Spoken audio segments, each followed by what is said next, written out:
వాగ్దానము 1 కొరింథీయులకు రాసిన పత్రిక 15:14 ఆయన సిలువ వేయబడి మరలా ప్రాణమును పొందుకొని మరి పునరుత్థానుడై లేచిన ఆ యొక్క క్రియను బట్టి నేను దీవించి ఆశ్రయిస్తున్నాను.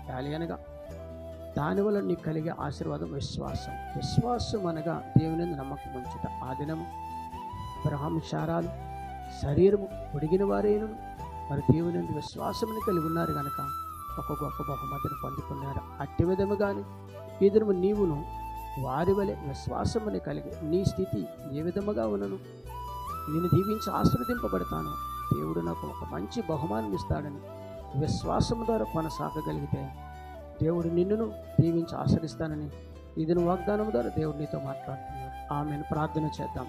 సకల ఆశీర్వచనములకు కారణభూతుడు అయిన యేసు ప్రభువా, నీ ఘనమైన నామానికి స్తుతులు స్తోత్రాలను, సుందరమైన నామానికి లెక్కలేని వందనాలు.